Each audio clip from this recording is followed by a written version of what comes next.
This grid layout is now how we intended, but what if we wanted to nest our 12 items inside of the main section as a grid too?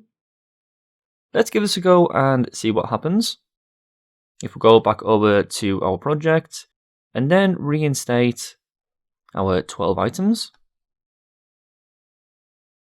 So let's uncomment out this section here and also remove the class of item 1. Then we can go ahead and cut these items out and then place them inside of our main section. So cut these out and then we can remove the text of content and paste these inside of this main section. So we have the header at the top, the main section with 12 nested items, the sidebar and the footer.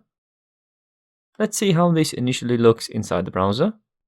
The items are all there, but if we scroll down, they're not in a grid-like layout.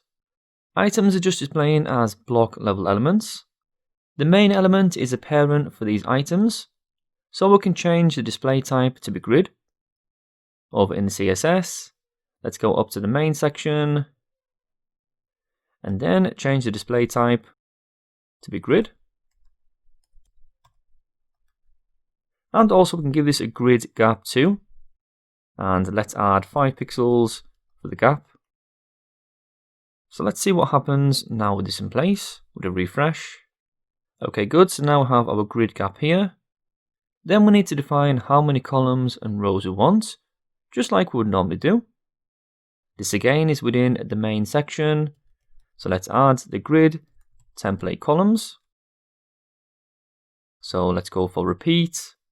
We'll have 4 columns at 1 FR. And then the grid template rows just below. And repeat these 2.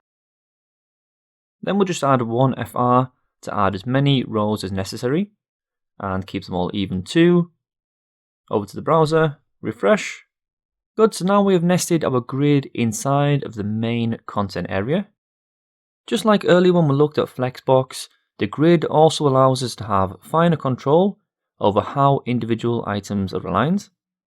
And this is what we'll cover next.